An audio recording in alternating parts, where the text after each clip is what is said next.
to just open us up. It'll just be a few minutes, and then I'm going to turn it over to our esteemed colleagues. It's truly a pleasure to welcome you to the Collaborating for Transfer Student Success Summit, CTSS, for the second year in a row. We are proud to gather with our community college and system partners to host this important conference. Your presence reflects the strength of this collaboration, our shared commitment to advancing transfer student success across the state. Today brings together colleagues from across our partner institutions and the system for a shared purpose to strengthen transfer pathways and improve outcomes for our students. Just a little bit of the background regarding this work. When Provost Hood charged Dr. Terry Wallace with making transfer a clear institutional priority at MSU and creating a more seamless experience for students, this goal was achieved by Dr. Wallace by partnering with South Central Community College and Riverland Community College, and together they secured a CTSS grant, bringing our institutions together, Minnesota State together as partners, to better align pathways and advising and student support. So this event was co-sponsored by Riverland, South Central, and MSU, and and out of this collaboration, this conference has continued to grow and extend to many more community partners. We are joined by faculty, staff, students, administrators from across institutions in Minnesota, reflecting both the momentum and shared ownership of this work. We are delighted to host the summit again and to continue advancing these efforts together. Here at Minnesota State, Mankato, we serve around 15,000 students, many of whom have come from your institutions and started their journeys from Riverland and South Central. Their success depends not just on what happens at one institution, but how well we work together across institutions and with the state, Minnesota State, to collaborate. So this is why CTSS represents a commitment to collaboration over competition, clarity over complexity, and student success over institutional silos. So this is an important day. We're excited to be here. You will engage in conversations around transfer pathways, advising, policy alignment, technology, student experiences. You will also hear directly from transfer students, reminding us about why this work matters and why it's important to all of us. We're very grateful for your partnership, for all of your expertise and your willingness to engage in this work together. Before I hand off the mic to Dr. Hood, I just wanted to acknowledge a lot of the background labor that has gone into this event. Obviously, our scope co-sponsors, who you will hear from shortly, Dr. Laura Annenberger, Dr. Heather Connolly, Dr. Judy Edgess, Dr. Rachel Urkala. But we also want to especially thank Mai Chung Lee, Director of Operations for University Extended Campus, and Michael Belden, Director of Transfer Initiatives, for spearheading the summit planning meetings and events and communications. So thank you so much to them, as well as all of the members of the Summit Planning Committee. We have a slide towards the end where you'll see those members, but I'll just quickly list them: Abby Lane, Tressa Flo, Tessa Delaney, Brian Jones, who is also planned the student portion of this event, Mike Altamari, Mike Olson, Kristen Cox, Lindsay Smith, David Ruiz, and if there's anyone that I missed, we are very grateful for your work. Our Minnesota State System partners, thank you so much, Jessica Migler, Kelly Ponto-Watrin, and Cassandra Lefsky, who hasn't been able to be here today. Thank you for your partnership again this year. It's such a pleasure to have you back. I also want to thank our wonderful facilities and food services staff who really, they started working at 9 p.m. tonight. There was another event in this room, and at 9 they hit the ground running and have been working hard this morning. So we're so grateful for their service to all of you and to us. So again, thank you for being here and welcome to our campus. And now I'd like to invite Dr. David Hood, Provost and Vice President here at Minnesota State University, for opening remarks.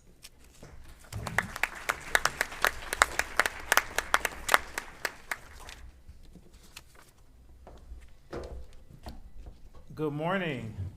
Good morning. Good morning. As you can see, I'm aging. I have readers now, so because I can't see anything without them. So ditto to everything that Shauna said. She took my script and she took all of my remarks. But so I'm going to ad-lib it here. I'm not going to read. It is really energizing and amazing to see a vision come to pass. And the vision for me goes back a little bit further. So when I was interviewing for this job, one of the things that I did was I went out and I started saying, okay, what's going on with transfer in Minnesota? And I went to the website and it sent me, and I called and it sent me to the system office, and I never got a call back because I was playing to be a parent who was trying to get their student to transfer to Minnesota State Mankato. And I'm still waiting on my call back. And so I knew then that that was going to be a major issue that we needed to tackle as I was preparing to come here to the institution. And to almost be 4 years later, and to see us really making meaningful progress towards making transfer a reality and making our institution a transfer-friendly institution, it just warms my heart. And we are making meaningful progress. The proof is in the numbers here at Minnesota State Mankato. Were it not for our efforts and the work that we're doing in improving our equivalencies, making our transfer pathways more meaningful, strengthening our relationships and bonds with our partner colleges, we would be in trouble from an enrollment perspective. But this is one of the two categories where we've seen our enrollment grow over the last 3 years. As we have seen some of our traditional first-time freshman numbers, kind of stay flat and maybe go down a little, transfer has just gone through the roof.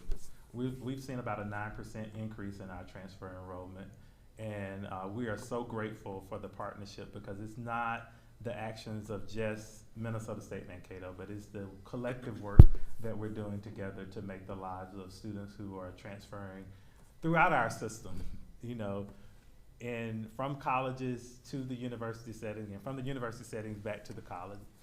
So this partnership, this work is very, very important. It is going to become more important as we continue to see in higher ed as an industry and as a sector. Students are going to continue to pick and choose where they want to take courses, and we have to be flexible and welcoming of courses that come to and from, as long as they are accredited institutions, which all of us in the Men's State system are. And so I want to encourage you to continue the work, continue your commitment to all of our students. And I hope that as you go throughout the day, I hope that you make new connections with colleagues and friends from other campuses. I hope that you learn something new, that you're able to take that to maybe some of your colleagues who weren't able to be here in person today. And we look forward to capitalizing on the momentum of this work. And maybe we can get some larger scale federal grants or either maybe some foundation dollars to continue to work to support transfer students. So thank you, enjoy your day, and welcome to Minnesota State Mankato.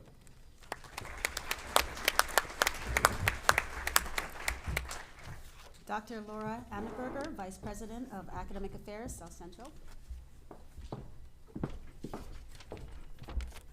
All right. Well, good morning, everyone. On behalf of South Central College, I'm delighted to welcome you all to our second Collaboration for Transfer Summit, Student Success Summit. It's really, really meaningful for me and the SEC team to gather here with you all today. We're not new partners, of course, but as colleagues, we're doing the work that we need to have. We're having the conversations that we need to have, and we're taking the action that's necessary to strengthen the transfer options for our students. As I look out today and as I've been saying hello to people, I have been reminded of the many conversations that have happened over the last couple of years, and some of even the hallway conversations that have come up and said, hey, we have this idea, or this is what students need. How can we build this in order to accommodate the needs of our students and accommodate the needs of our workforce? And that has been really powerful. And I just want to thank everyone in the room who has had one of those conversations.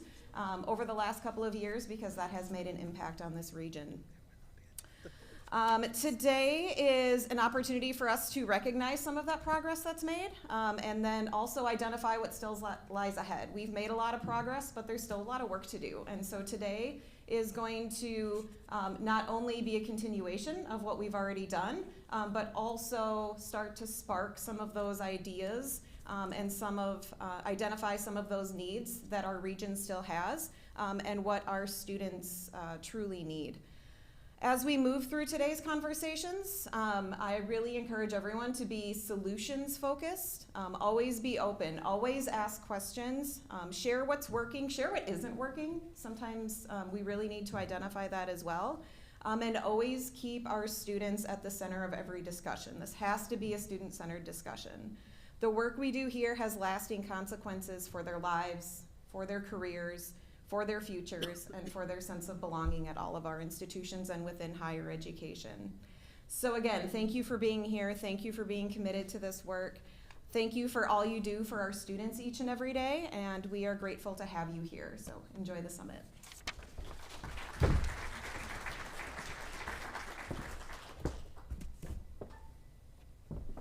Dr. Heather Conley, Vice President of Academics and Innovation. Once again, I'm up here off script, so bear with me. Thank you for coming today. My two colleagues have done a great job of welcoming you here and telling you the importance of the work. Last year I got up here and referred to myself as the Mr. Magoo of college transfer, that things just kind of fell in place for me and kept me from falling into some manholes or walking off of different ledges. More thoughtful approaches to that realized that there were a lot of people just like you guys out there every day making sure that I didn't fall through those cracks. And so it may not have been quite as unintentional, but I think the important part is it was transparent and seamless for me because of the work that people like you are doing in our community colleges every year. So again, thank you. Just a quick show of hands. How many of you started at a community college? Let's not talk about dual enrollment, but after you graduated from high school, the first college credits that you enrolled in were at a community college. Very good. Those of you who started at a bachelor's degree granting institution, how many of you relied on a community college maybe during a summer or to take some classes after you'd gotten enrolled? You didn't have to be a full-time student, so there's a couple more hands out there. How many of you who started at an associate's degree granting institution earned your associate's degree before you transferred? Okay, so I'm one of those who did not earn I transferred before I earned my associate's degree. How many of you who transferred stayed in the same major that you thought you would go in after you transferred? Okay, so that's quite a few things. That's very different than my experience and some of the things that I talk about. The transfer process can change a student's direction. Sometimes our students get to a college and realize that what they wanted to do wasn't available. They really wanted to go that school. Sometimes our students get there and the hidden curriculum prevents them from moving forward as quickly as they wanted to, or there's a gap between their Calculus 1 class and their Calculus 2 class. And so these are all the issues that we need to think about when we're designing today. I know it's tempting to think about all the institutional administrative barriers, but we also have to think about those other pieces that our students get hooked up on that change their plans and derail them a little bit. And so I'm gonna ask you to engage in some of those conversations today too. Thank you for your time. Really appreciate you being here today and looking forward to some really great conversations. Thank you.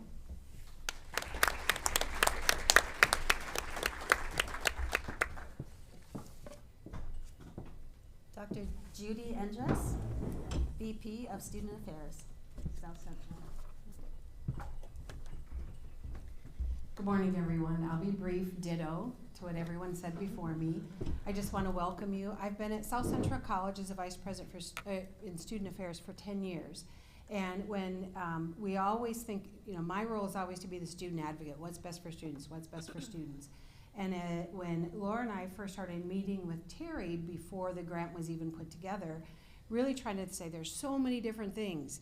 We can think about the student service, the handoff. We can talk about our policies, our procedures, the alignment of curriculum. So there's so many different things for us to tackle. But the one thing we realized that we included in this grant was an opportunity for people to come together and to be able to have some face time with each other, to not only connect and learn from each other, but also to identify more barriers that we need to reduce and address. So I thank you all for being here. It's great to see so many people I haven't seen for a while from other institutions, and so enjoy your day. Thank you.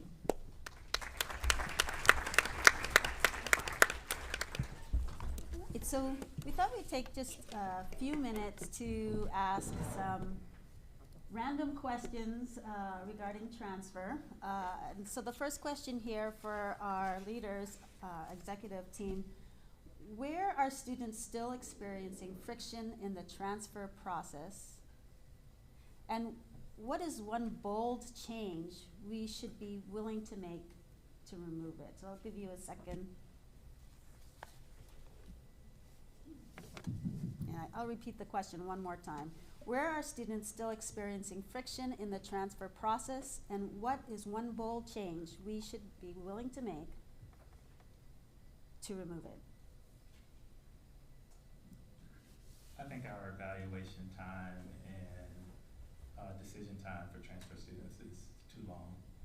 I think that our system guidance, system policy of 30 days is, as it relates to notifying students when they request a transcript evaluation or a course evaluation, that's outdated and it needs to change. If a student doesn't receive a response in 48 hours, 72 max, they're lost. They're going on to the next person. They're online at Western Governors or whatever institution that's going to give them immediate response. And so if we're serious about keeping our students within our system, which when I got here, I'm not sure what the stats are now, but when I was interviewing, we were at about 79% of our students that were transferring were leaving the system. And so we were only retaining about 19% of our students who started our campuses. They're going to private schools and they're going to Wisconsin, were the top places that they were going. And so if we're serious about keeping our students in the system, then we have to decrease that response time. And so I think that the expectation should be, at minimum, we should say a week. But I mean, ideally, best practice would be 48 to 72 hours. That would be that's one thing we could do. I think a couple of improvements that we can make is a term that one of my colleagues utilizes is a two-way street. So allowing students to be able to take courses both within the community college as well as at the university, and be able to go back and forth in order to complete, whether it's a 3+1 or a 2+2 award or degree, is something that I think that we can make some improvements on. I think to add to that, I think at the 2-year, we have opportunities to help our students find their pathway and affirm that, making sure that they, many of them come to us not knowing what they want to do, what they want to major in.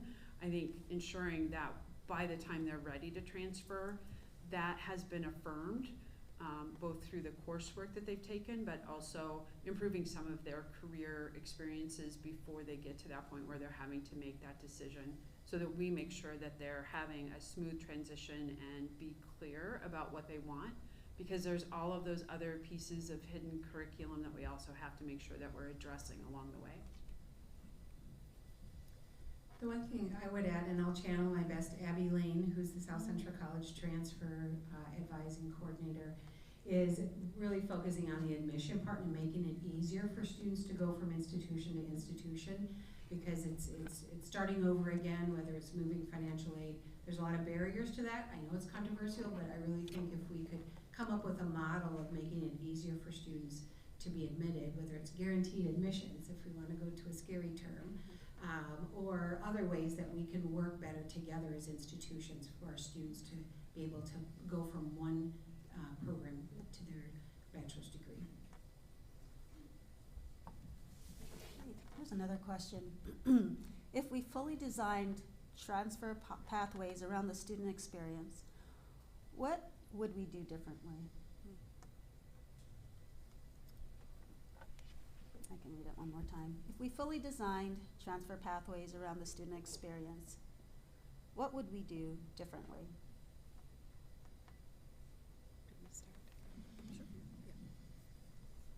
It's a battle of the mix. I think having, I lost my train of thought. What would we do differently? I think we need to start with students who are uncertain. We have to start with the end. Like, these are all the different options.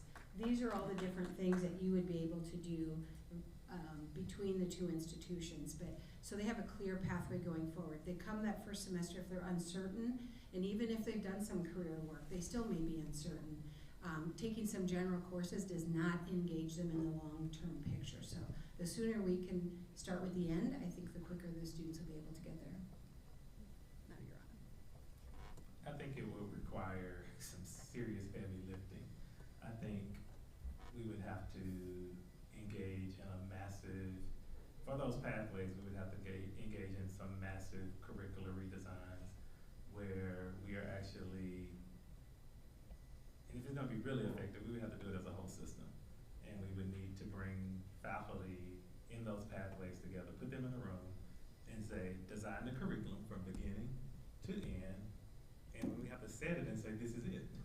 And there are no options, there are no exceptions where this school gets to say they don't follow this pathway or they don't like this course.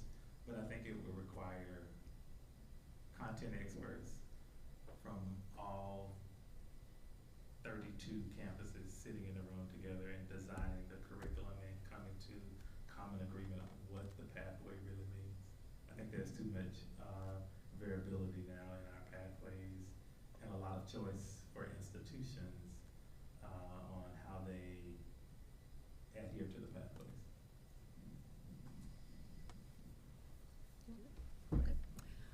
I think a source of frustration, I think for some of my colleagues, is the amount of time that it's taken some of these conversations to come to fruition. I mentioned in my opening comments that we have a lot of ideas, we have a lot of conversations regarding, hey, this is something that students need, how can we make this happen? Making it happen can take years. And so our students don't have time for that. And so we really need to establish a more efficient process for doing that. And really start to make it a priority, especially when there is a more clear path that can be followed, so that we can get these established and get students moving through what are really meaningful, whether it's an transfer option or a specific pathway, really starting to make that process more efficient. I think we also need to start thinking about the advising process as more of a concierge service where we are serving students through their entire pathway. Right now it's a handoff and it's not always a warm handoff. So ensuring that our students have opportunities on both campuses to get involved. The first day on their new campus shouldn't be the first day of their classes. We need to get them onto destination campuses sooner. We need to invite them to campus events at their destination more often, and we need to get them familiar with the folks that we are handing them off to and treat this more like, as I said, a concierge service.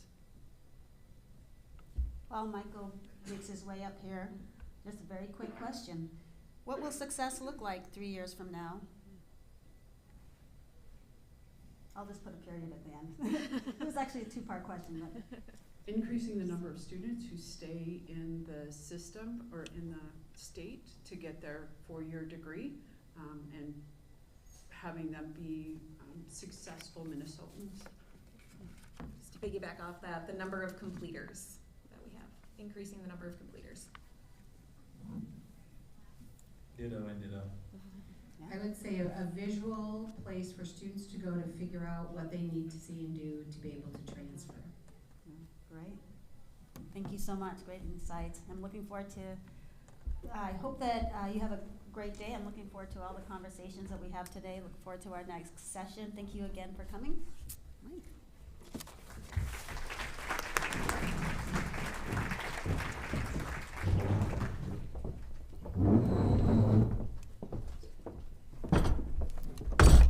Thank you, Shauna.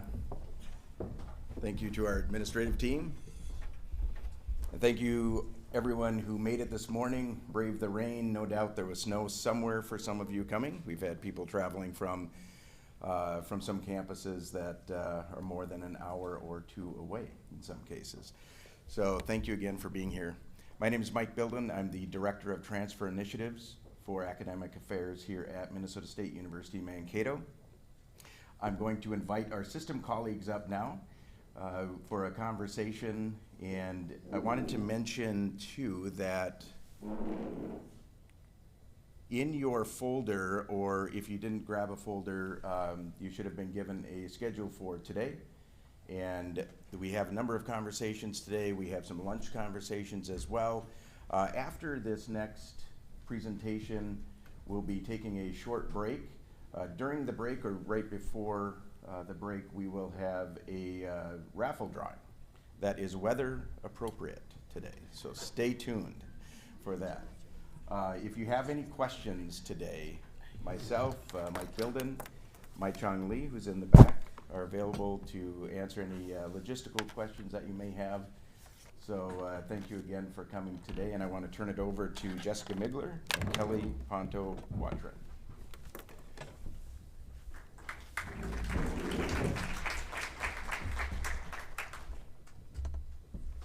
All right, I think I'm first. Hi, everyone. My name is Jessica Migler. My pronouns are she, her. I am Director for Transfer at the System Office. So Kelly and I work very closely with each other. I'm more on the policy side of things. So a little bit about myself and my background. When we were talking, I love that question about how many of us started at a community college. That was me. I started out I'm from North Dakota, so I started out at the North Dakota State College of Science, and I transferred to Minnesota State University Moorhead to finish up my bachelor's degree. I was one of those that didn't raise my hand when I said I had the same major as a bachelor's degree seeking student. So I had a wonderful experience as a transfer student academically. Socially was a different story. I think sometimes we don't focus on that big social transition of, we've had students say, I know how to be a student, I don't know how to be your student, which I think is a really profound thing for students to say. I worked at community colleges, I worked at Metro State University for quite a long period of time, and because of my background and my work with students, I'm very passionate about transfer, specifically my work with the policies and procedures that really impact our transfer students system-wide. So I'm very excited to be here. Was also very excited to hear some of the things we talk about as professionals. When we first started at the system office, Kelly and I started pretty similar timing. We heard a lot from Mankato about how there were a lot of exceptions being done for students. There weren't a lot of equivalencies being created. And so to see this kind of transition happen on this campus is really exciting. To see equivalencies being created for students, to be more transparent, and then to see how that really does, we say if you really serve students the way they want to be served, that's going to get out. Students are going to be excited, they're going to tell that story, and I think that really shows in the increase in students that you, transfer students that you have. So I'm excited to be here.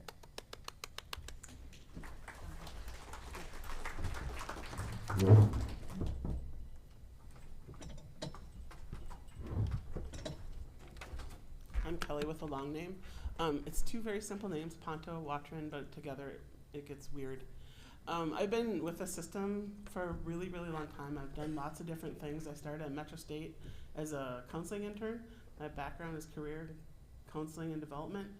And when the system was coming together, it was like the things that I had learned come to life. Somebody can start at an open enrollment school and complete in the same system all the way through. I'm still hopeful that that's going to happen for more people into the future. It happens for a lot now. We've made big strides. We still have ways to go.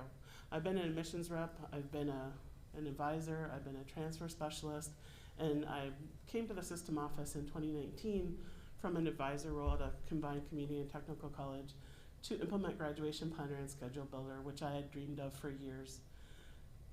The reason that we didn't have a system-wide one for a while is it really needed to be tied to the degree audit that we have now, the U Achieve degree audit.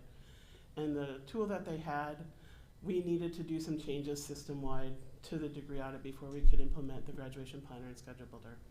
Happy to say that there's only one school that hasn't turned it on for students, but their students are using it. They still have a lot of students that have plans, even though it's not available to students at that school who only have affiliation with that school. Because we're a system, many of our students have multiple affiliations, and because of those multiple affiliations, they have access to things across our system when you talk about enterprise technology.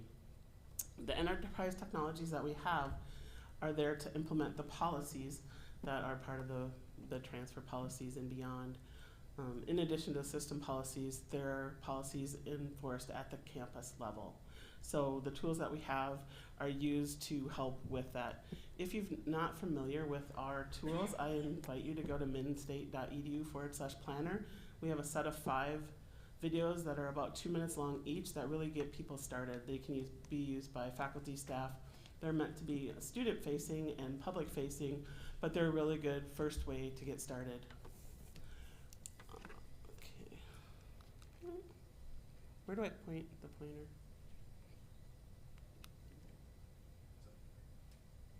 What? Oh, there. Okay, thank you. Sorry. I'm used to a laptop and Zoom or Teams, so live is just a whole new thing. All right, one of the things that we learned last year, you guys that were able to come, we, meaning me and Jessica, talked a lot about the history of Minnesota State, why we're here, what it's about. If you're interested in knowing what we talked about last year, Mankato does have that posted on their YouTube channel. It's a little embarrassing to watch yourself, but there's a lot of good information there. I presented a lot of the history of our system, why, when, and the very first thing that's up there is it was called putting students first. So that's the premise of Minnesota State as a system, and it continues to be. Jessica presented a lot of statistics about transfer and why making transfer work actually helps with increasing admissions, which Mankato talked about when they were here, and also retention and completion. So if we're looking at really wanting to raise completion numbers, transfer is one of those tools. So, oh, it's one of the giveaways, sorry. I didn't know I was moving that much. All right, so in your folder, there is a student scenario sheet. To get us started on that,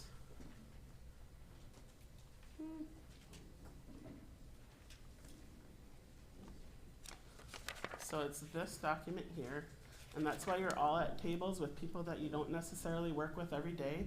We want knowledge from lots of different places and collaboration to happen. So that's what this is. It didn't do my. We're supposed to have a word cloud here, but it's not wanting to. Do I just say accept? How do I accept? Is there somebody at the laptop that could launch it? Okay, thank you.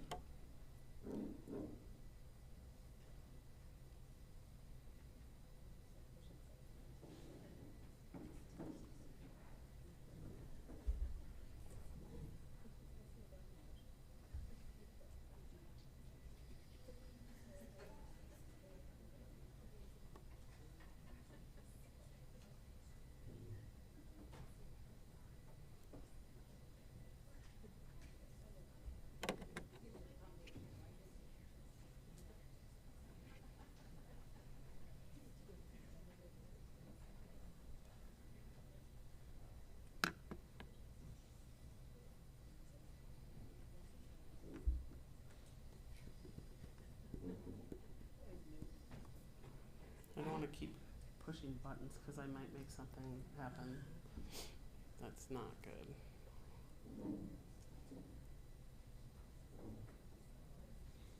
It looks like we're getting an iPad. Oh. Oh. Is it live?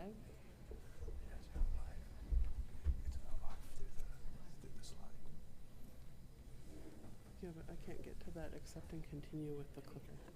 I need to do that. Okay, I'm not let me gonna do ask him that. I with think the he tried up there, but I'll ask him.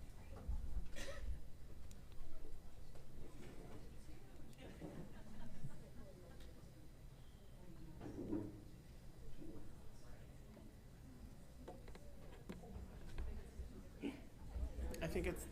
I think I hit a button that made it happen. I don't even know which button it was. Oh, nope.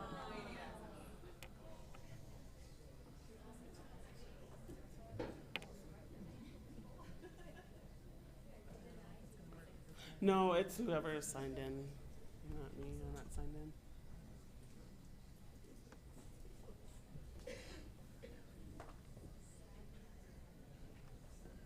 Sad birdie.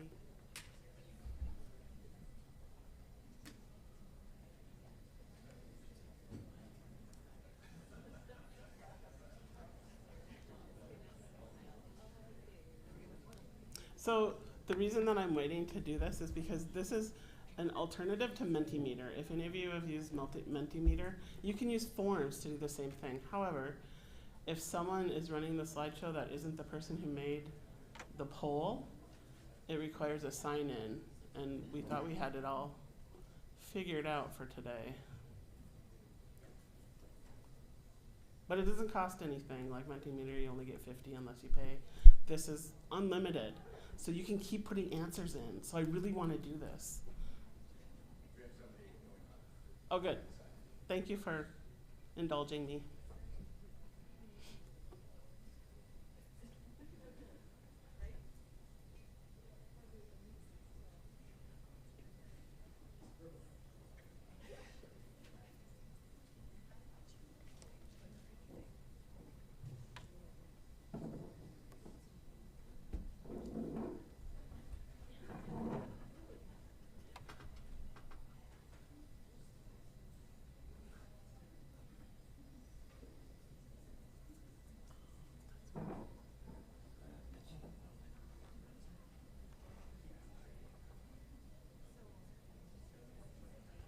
You could take this time to get some more coffee, another biscuit, some water.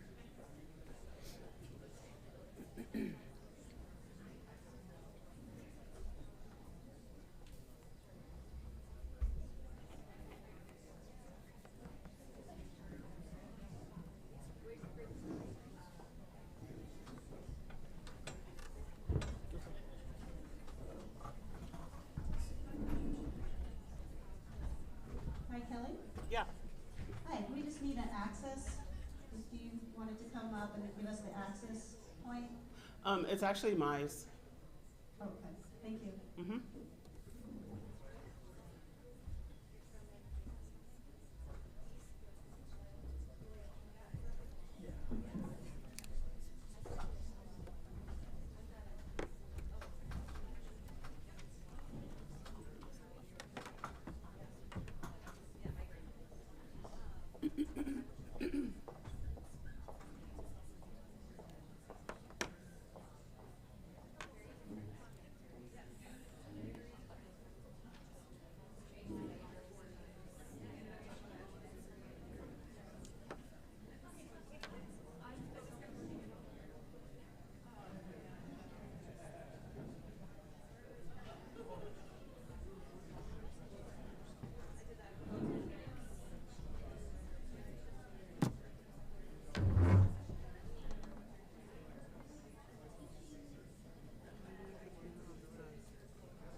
So, since we're taking a break with the technical difficulties here, we're going to start the raffle early.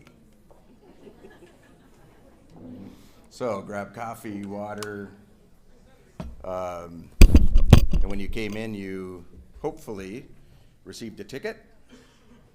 And we have 4 fabulous weather-appropriate prizes today. So, Natisha is going to hold the tickets here. And I am going to pull out one of them, 593287. 593287. There we go.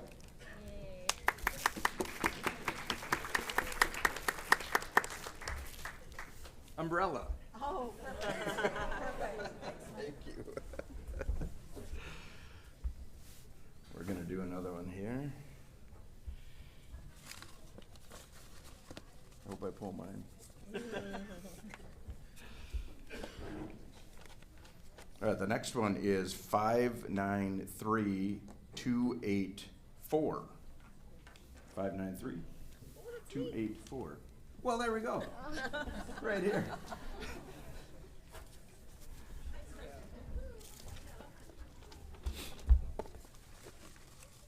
The raffle at the end of the summit here is very special. Not weather appropriate, but delicious. We're gonna do another one here. 593371. 593371.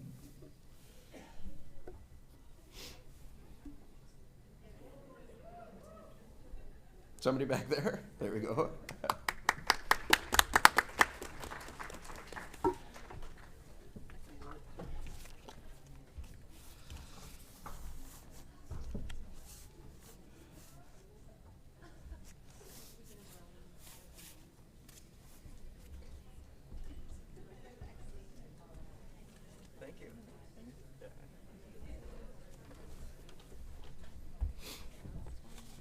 We're going to do one more, the last one.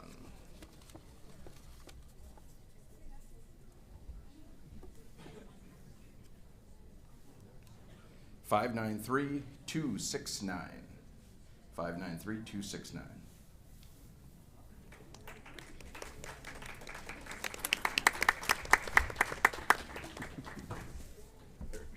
Thank you. I'm going to throw these back in. And these, because those were.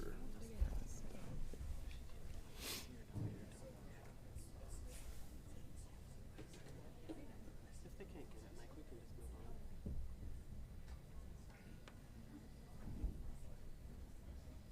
I thought it was See if gonna be a quick login. What's that? I thought it was just gonna be a quick login.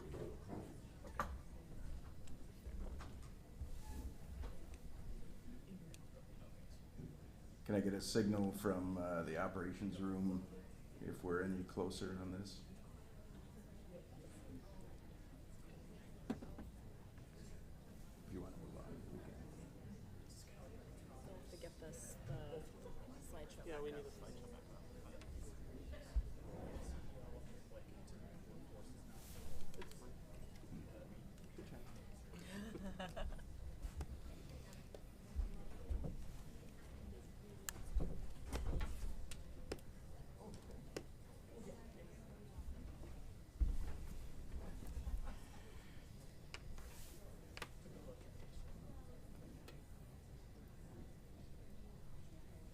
I'm betting it's not. That's fine. Yeah, we just need the regular one. Yeah, we just need the Yeah, presentation. Okay. If you can get it to work, we can move on. We just need the slideshow back up. We're gonna add the slideshow.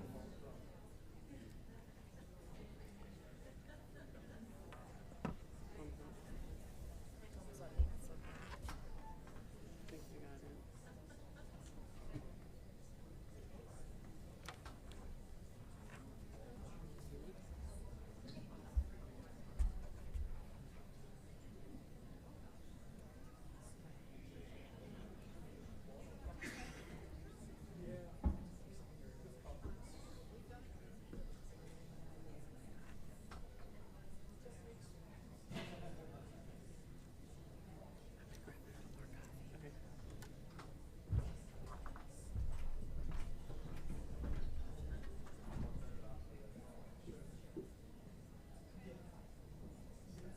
Look at that. All right, so go ahead and scan the QR code. The question is, enter one resource that students and advisors can use to determine how courses and other learning will transfer. So if you do the QR code there, once you're in, you can actually enter as many as you want, one at a time.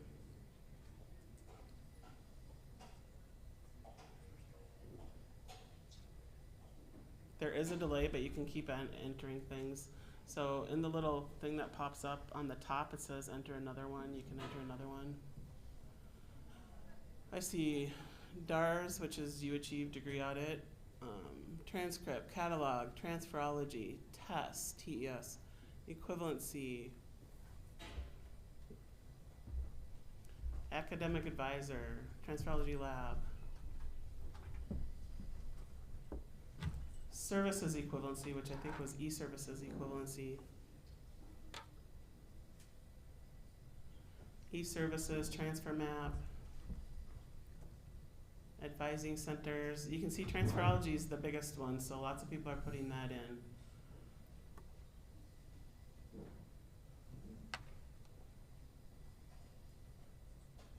Advising guides is getting bigger.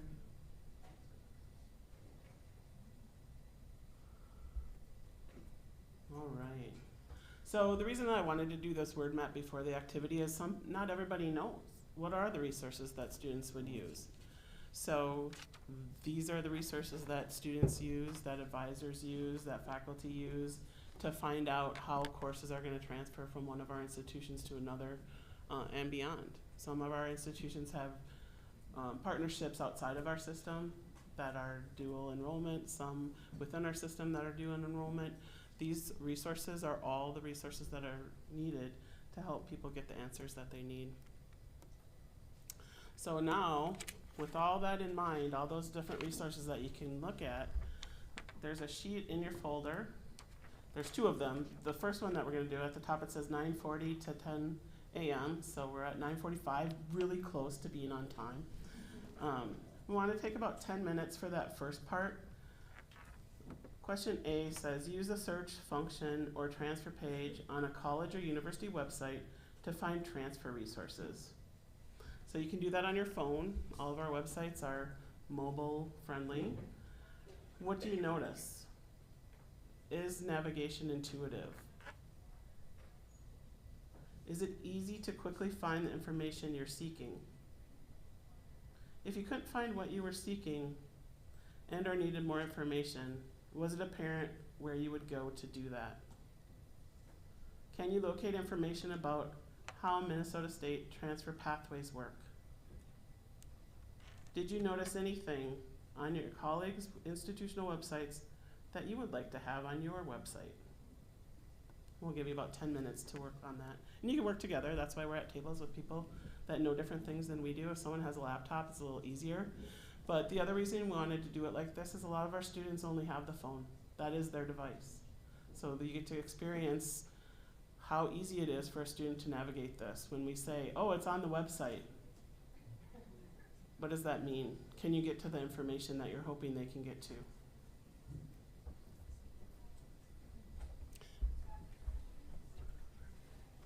And we'll just walk around. If you have questions, just flag us down.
All right, thank you. Lots of lively conversations at the tables. The next one. Work with people at your table and find equivalencies to the courses listed on that sheet. So you looked at all the resources, you looked at the search, you looked to see what was going on. Now we're gonna put your knowledge to work. So on B, find the equivalencies for the courses listed below and see how they'll transfer into the Bachelor of Business Administration, the BBA program at Minnesota State University Mankato. What other information did you find about the Bachelor of Business Administration degree completion program? In addition to knowing how the courses will transfer, what else will the student need to know about getting into the program? here's their learning. So it's a little bit on the first page, and then you flip it over, you'll see the rest of the learning. So what are the equivalencies? How does this transfer into that program? You don't know the exact grades, they're just passing. So if you don't know the grade, what is something specific maybe you need for that particular program? This is the kind of thing that students bring to admissions, that bring to advising. And you can work together. You don't each have to do each and every one. So work with somebody, divide up the work. Have about another 10 minutes.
have someone at your table with transferology lab, course bundle would be a great way to do this.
All right, thank you. That was 10 minutes. I hope you have some ideas of things you want to do differently, or take an idea from another school's website, or want to talk to Addie or the other people on your campuses that work with transfer students every day. So I'm just going to do a really brief overview of the current technologies, the ones that you just used, and then we'll move on. So Minnesota State Student Planner, you achieve oftentimes it's called DARS on your websites. It is nowhere in Minnesota State Student Planner, so calling it DARS on your websites can be confusing to students. We recommend just saying degree audit, Minnesota State Student Planner. Those are the words in the tool that the students use.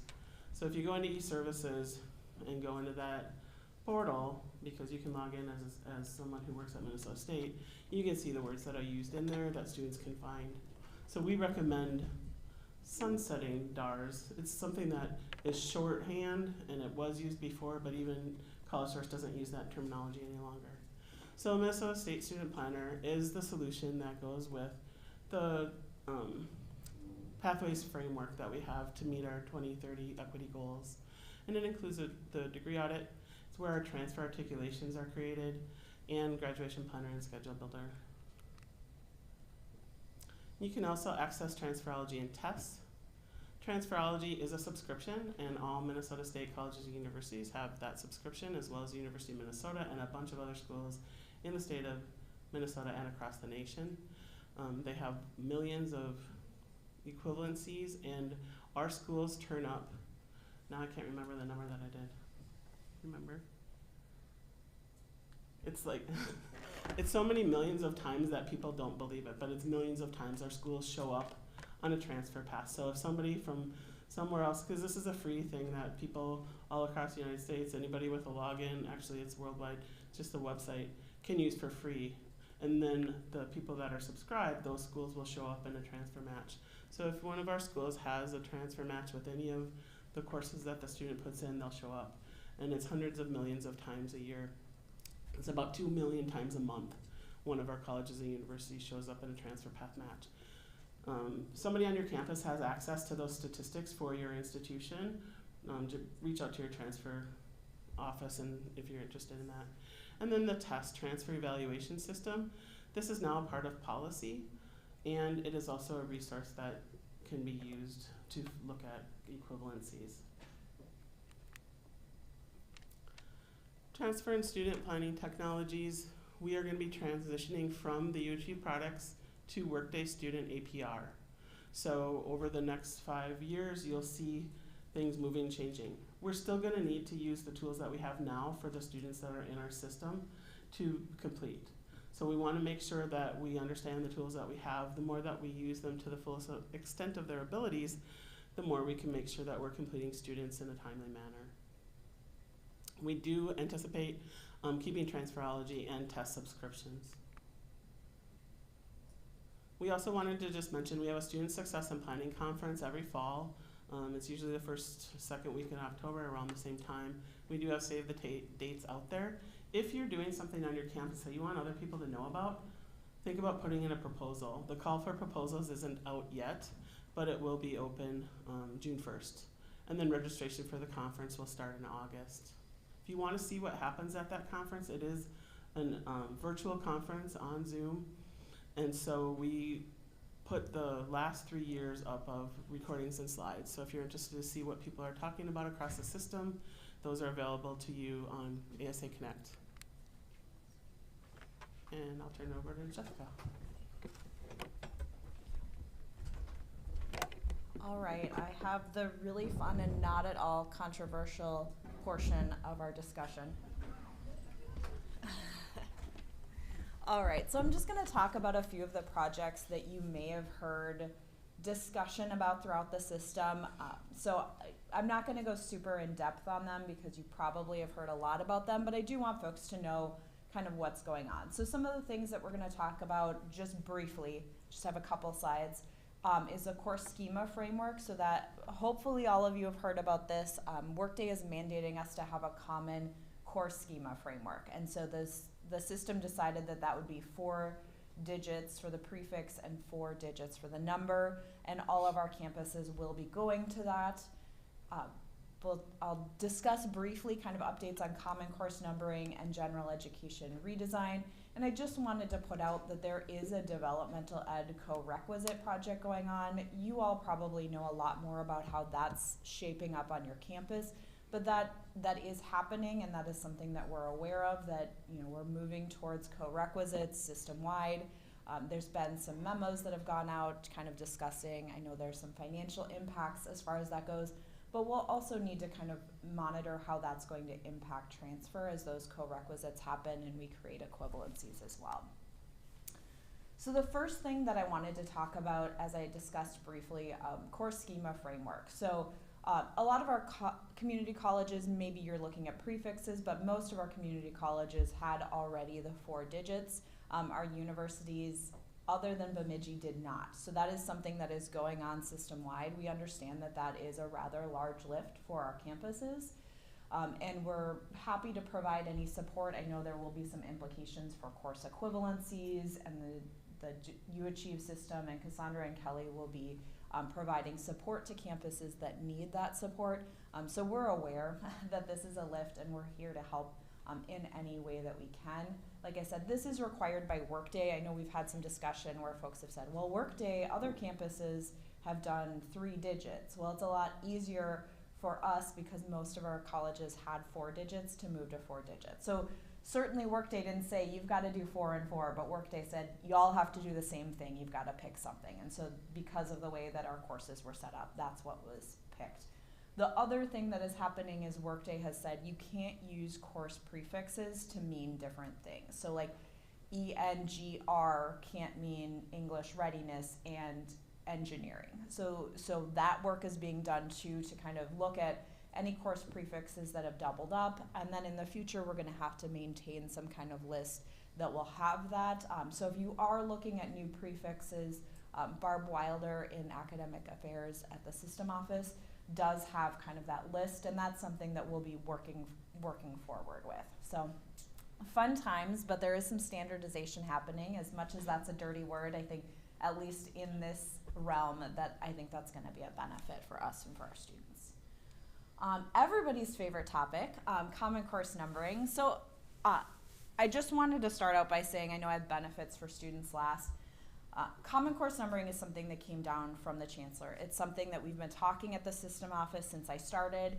It's something that's also being done in half of the states. Florida's done it since the late 60s. So this is not a newfangled thing that's happening. A lot of states recently have actually had state legislative mandates. So this is kind of something that's percolating within the United States, Common Course numbering. The Chancellor and senior leadership at the System Office had decided, let's look at some of our most common transfer pathways, let's look at some of our most common courses system-wide. So we did that work this summer. If you have questions about what that looks like, I'm hoping most of you have heard the good, the bad, and the ugly on your campuses about this work. We did identify 53 courses. Quite a few of them are part of the transfer pathways, so at least at the community college level, they already have learning outcomes aligned.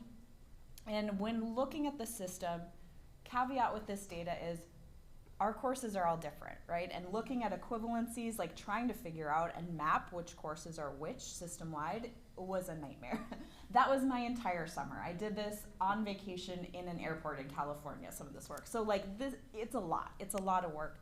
But from what we can tell, these 53 identified courses make up about 1/3 of the courses that our students are transferring within the system. So it's a large amount of our transferable courses are these 53 identified courses. A lot of general education. I think the thing that was interesting to us is that when we looked at the list, once we had compiled it, we kind of were like, yep, there's not really any surprises there. We used like 5 different triangulation points to identify courses, but we figured we probably did it correctly when we looked at the list and said, yeah, none of these are real surprises. As far as current state for Common Course numbering, there was a memo that went out maybe a month or so ago indicating that we would be moving forward with Common Course numbering and that we'll need to bring together faculty and other stakeholders to kind of answer some of the questions that have been brought up as far as Common Course numbering. Right now, I can't say exactly where that is. I haven't heard kind of what the next step is, but looking at the fact that it's April 2nd, I can't imagine that that work is going to be finalized this spring. I would guess that we're probably looking at next fall to start that work. Don't quote me on that, but I'm just looking at the calendar, guessing that as probably all of you are gearing up for the end of the semester, it doesn't really sound like something that we can complete during the spring semester. The thing also that I should note about Common Course numbering, I'm just looking at my notes here. When we looked at these courses and we looked at how would I expect this course to transfer in the system, most of these courses transferred what we would consider as expected 90% of the time, which sounds great. You kind of look at it and say, oh, well, obviously we're doing great. We don't need to do anything that's different. But when you look at that, you know, sometimes 3%, sometimes 10% of those courses that didn't transfer as expected, we're looking at millions of dollars in lost tuition for those students. And so that does really make a big impact. And as probably a lot of you know, if a student has to retake a course, $500, $600, $700 or more for a lot of our students might mean the difference between them having an apartment and sleeping in their car for the semester. So I think we really need to look at this in a different way of, you know, how is this impacting students? And also, if a student has to retake a course, how does that feel mentally as far as completion as well? So as you probably know, I'm a fan of Common Course numbering, but I also understand the concerns behind it. And I'd love to discuss any of those concerns with folks. But if you have questions, please reach out to me.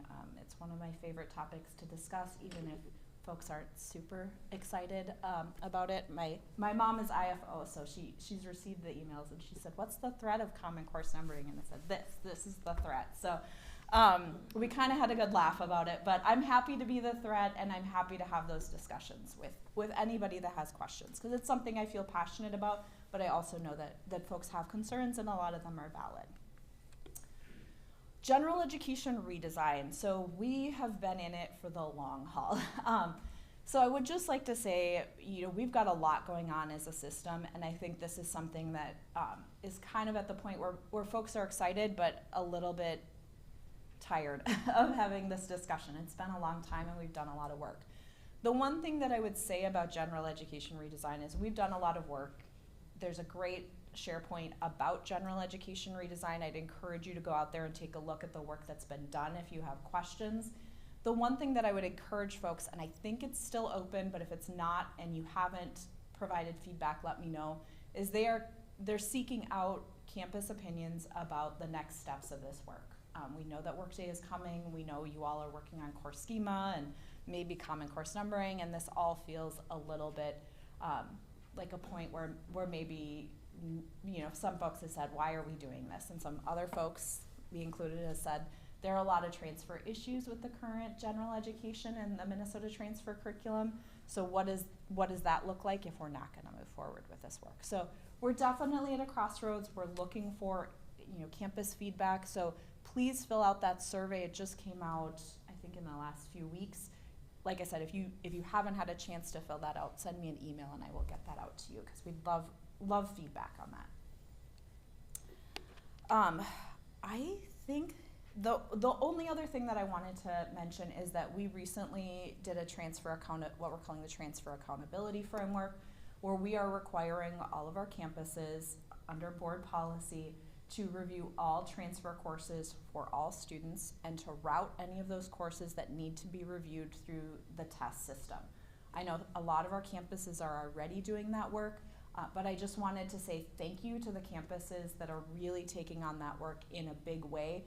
I see it as making a huge impact for students, and I'm doing a deep dive in it because, you know, as with most policies, some folks are really great about following it and some aren't.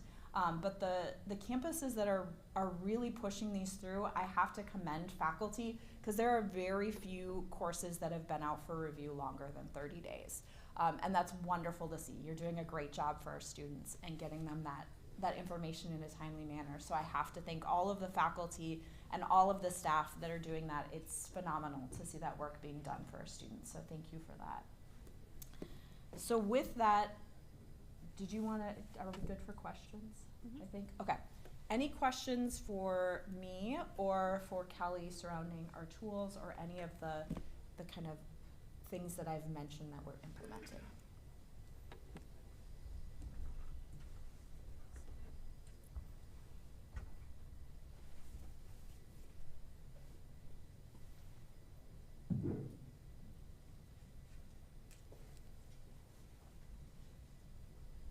Good morning, and thank you both for being here.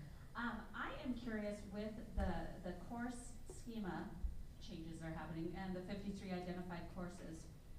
Is it fair that we can rely on the fact that the four, not numeric, the four leading letters, the course designators for the 53 courses will be also part of the ones that we use regularly in as course prefixes for across the mid-state system? Basically, like if we decide that we're all going to ENGL 1010 for an equivalent to composition course, we're going to use ENGL as English in the rest of it. Like these won't be standalone for those 53 credits because I think a lot of changes happening and Right. those little simplicities make a big difference. So I worked closely with the Workday folks. So some of the stuff that I did is I took a look at and I kind of identified. So these are the courses that I think are Composition 1. And let me tell you, I had a hard time identifying these in some ways. We all sat down and were like, we're looking at equivalencies. And I thought, if we can't do this, how are students figuring this out? But so we took a list and we said, okay, so here are all the courses that we think are Composition 1, or here are all the courses that we think are financial accounting. And then we took a look at the prefixes and we counted up which is the most common prefix. And then there's a list that Kayla and Christina listed the prefixes, and they recommended those prefixes then. So we combined that work together. Now there are certainly campuses that might, I think I saw somebody from Metro State maybe was going to be here. Metro State's Composition 1 is WRIT. So they're not going to have to change that. I don't think anybody else uses it for anything else. So they might not be changing that prefix, but it might have to change. I mean, almost certainly we would go with ENGL for a Composition 1 course because that's what most folks use. And so then they would have to change that number or that prefix at that time. So if you have questions about what that is, I think Kayla and Christina listed those prefixes on there. I don't think there are any surprises for folks, but you can always see that or reach out to me and I'm happy to provide that to you. So we did look and say, okay, accounting is mostly ACCT, so that's what we would recommend as the prefix. So we did do that work. Like I said, if you have questions, let me know. But we tried to do it so people didn't have to re-prefix it and then re-prefix it again. You might have to do that with the 4-digit numbers because we're a little late on that. But yeah.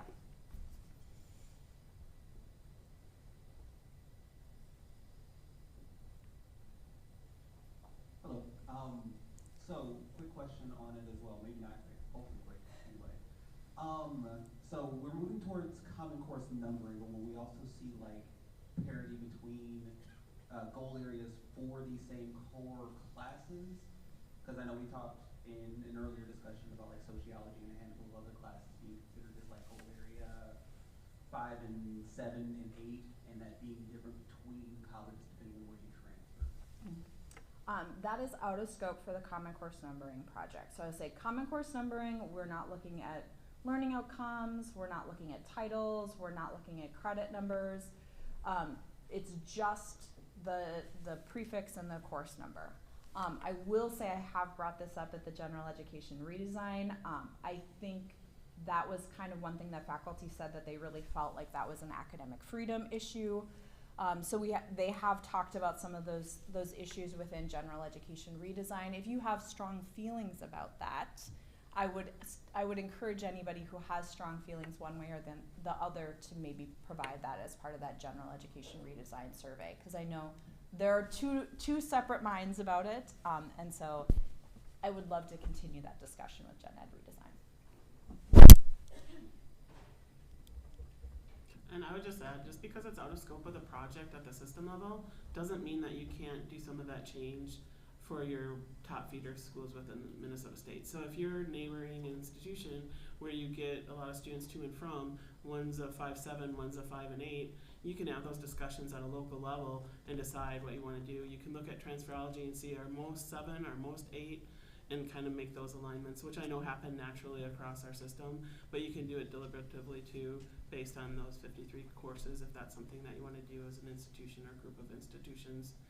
We would support that wholeheartedly. And it's a little out of date at this point, but I do have a full kind of document that lists, macroeconomics, here are the goal areas, so you can really compare and see if you're kind of different than everyone else. I would say that has huge transfer impacts. Talk to your transfer specialist, because this is a nightmare that they deal with on a daily basis.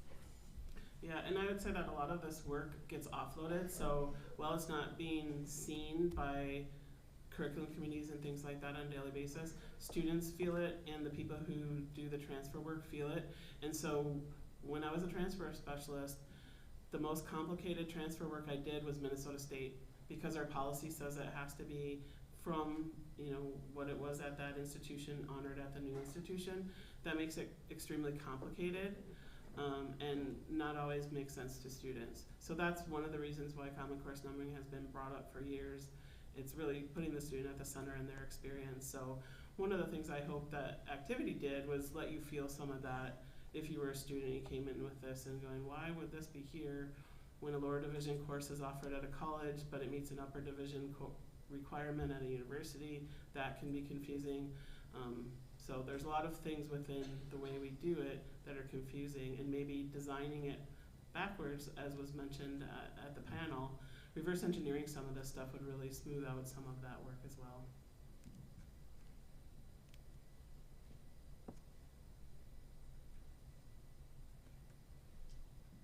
Are there any other questions?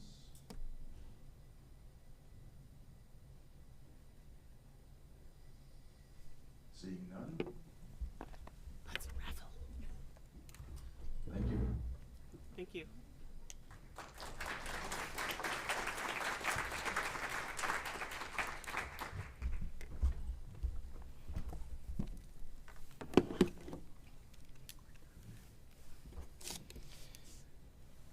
Thank you again. We're going to transition to about a 15-minute or so break here before we get into our next conversation. I want to thank the Provost's office. We have more raffle items. So, Mai Chung, if you could, we need the raffle tickets.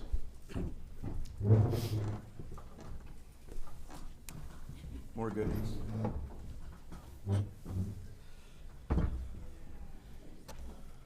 There's still breakfast out there too.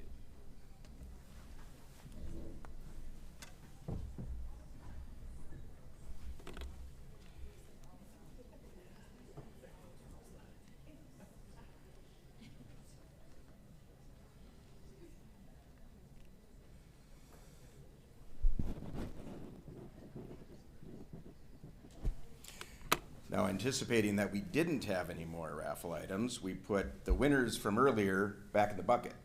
So some people might be lucky enough to win again, because we have one item at the end.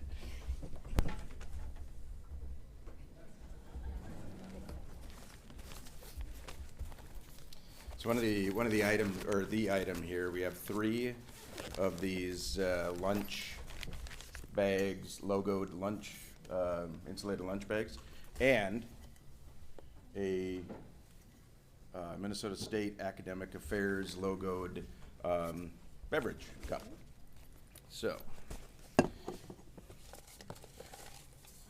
da-da-da. First one is 593-366. 593-366. Yeah, we got somebody? Is that Jeff or who? Okay. The next one we have 593-279. 593-279. I need to be a bingo caller. 593252. There we go. And we have 3? 1, 2, 3? Yep. Congratulations. Come on up and grab these for the numbers that we called. And again, we'll meet back here at about 1:45. Thank you. What's that? Oh, yeah.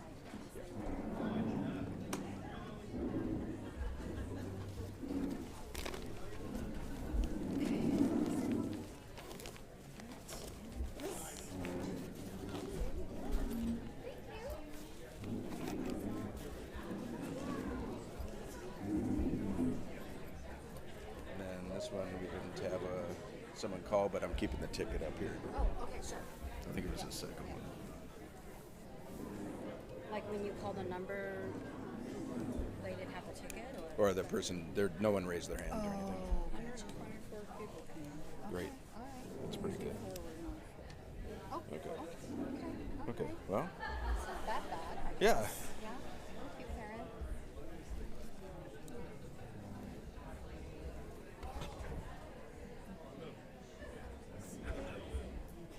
Is that clock wrong? No, that's right. It's only 10:30. It's only 10:42. Oh, Why? Where were you at? oh. What time? It should have said 10:45. 10:30, 10:45. missed that. Yeah, that's all right. So I looked and I was looking at the clock 10:45. like, Well, what the you heck? said 15 minutes.